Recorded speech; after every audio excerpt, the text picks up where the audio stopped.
Miss Barbie Fortesa and David Licauco abay hinahanap sa isang event na ito. Ano nga ba ang kaganapan? Pag-usapan natin ang ilang sa mga updates po ninyo or mga comments ninyo sa comment section, no? Dahil marami pong mga nagbigay ng kanilang mga opinion patungkol po sa mga latest happenings dito po kay Miss Barbie Fortesa and David Licauco. Sabi ni Ma'am Cecilia, si Barbie hindi kay Blake kasi addicted siya. Si Barbie para lang kay David. Sana bigyan sila ng project para magkasama silang dalawa. Bagay na bagay silang dalawa. Kami sa Barda lang at ikaw, David, sana puntahan mo si Barbie at alagaan mo siya. Kayo ang bagay na sa habang buhay. Ayan. Sabi ni Miss Celia, wala silang bigyan pansin ng GMA. Nets na mga project at drama.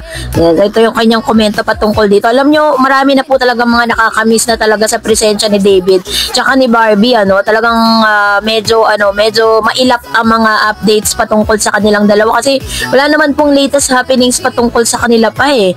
And of course, sabi ni Miss Lydia, tama ka po, lagi kong binabalikan yun kasi nakakainip na sila. Sabi ni Miss Edna Sas, naku po basher, si Os always a bad, sakay din ito si JB, walang magawa sila Barda forever in life, in real life. Ayan, so pag bashers nga naman, basher talaga.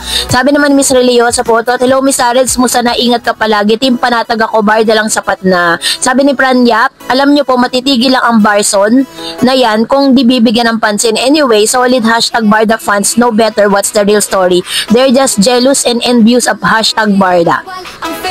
Sabi ni Miss Anita Diaz, missing Barda and it hurts the fan worldwide not to see them in TV series and movies. At least the endorsement keep coming from the two. It does take away the feelings of emptiness among fans, but GMA and Sparkle isn't too long for all Barda worldwide fans. Do you think this fair for us? Why not strike and use them? Barda is cash cow. Sabi ni Miss Julie Banasian, hello po Miss Sarets, yung iba nakakunwari Barda pero mga bashers po sila. Gusto nila talaga mabuwag ang Barda. Thank you po Miss Sarets, ingat po kayo lagi. God bless po and Barda forever. Sabi ni Miss Corazon Lopez, basta Barda lang forever. Ayan. So, ito yung kanyang komento patungkol dito, no? Kasi, totoo naman, ang dami po talagang nagsasabing they are really a supporters of Barda. Pero, dun po sa mga actions and sa kanilang mga sinasabi, lalo-lalo na sa social media, kakaiba dun sa kanilang pinaniniwalaan. So, panoorin muna natin ang video clip na ito. Napakalaking bagay na lahat ng mga bata ngayon ay aware sa kanilang karapatan na dapat kayong mag-participate kahit sa mga adult conversation. Tama yan. Kasi lahat ng boses natin, lahat yan nagmamatter, lahat yan importante. And again, kayo na po ang aming future leaders. Kaya most definitely, nagmamatter talaga ang boses ninyo. Lahat ng concerns ninyo, dapat pinapakinggan namin matatanda, ino-honor namin, nire-respeto natin, at isinasa action namin matatanda. Dahil sa inyo nakalaan ang future namin, future ng magiging mga pamilya namin, pamilya ko, di ba? Nasa kamay ninyo. Kaya alam ko ang responsibilidad na that was put upon you. Kaya ako din, together with Save the Children, sa abot ng makakaya ko, I will try my best to be here for all of you dahil grabe, the power you hold, children, hindi nyo. How to creatively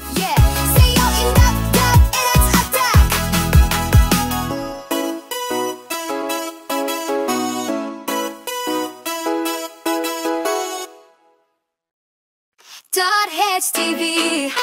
Oh yeah, showbiz chika na legit, bawal ang fake news, keep it lit. Sayaw na kapag showbiz chismis dito ka na tumutok, siguradong toto, walang halong panloloko. Trending na usapan, artist at kilig nasyendar, Heads TV ang tunay na sensation. Oh, lahat ng balita verified muna, di basta-basta chismis, may basihan talaga. Kung gusto mong updated at walang abuso, dito ka na sa channel na laging totoo. Engine and danceable, the Heads TV showbiz energy, chika na totoo, good vibes lagi. Say no, say no, say no to fake news, yes to the Heads, let's party with the truth.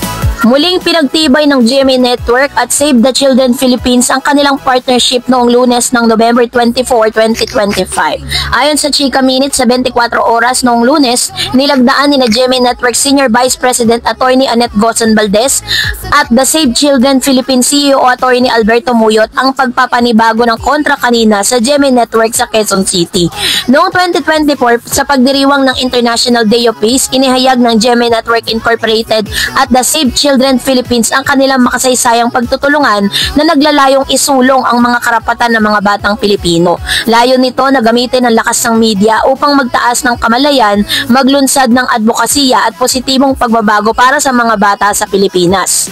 Ang kabataan, they are the hope of our nation. They are hope of the world and we need to really listen to their voice kasi they are very empowered. Sabi ni Attorney Annette sa isang panayam sa 24 Oras. We at GMA, we are here to make our voice heard. Papakinggan namin kayo at talagang gagawa kami ng paraan para marinig kayo ng buong bansa. Dagdag pa niya. Dinaluhan din ito ng kapuso primetime Princess Barbie Fortesa na isa rin sa The Save the Children PH Ambassador. Nakisaya at nakibanding si Barbie kasama ang bata at nagbahagi ng ilang mensahe patungkol sa kanilang advokasiyang pagtatanggol sa karapatan ng mga bata. Ibinahagi niya ang kahalaga ng partisipasyon at boses ng mga kabataan. Sabi niya, lahat ng boses natin, lahat yan ay nagmamatter, lahat yan ay importante. And again, kayo na po ang future leaders, kaya most definitely, nagmamatter talaga ang boses nyo. Lahat ng concern nyo dapat pinapakinggan naming matatanda.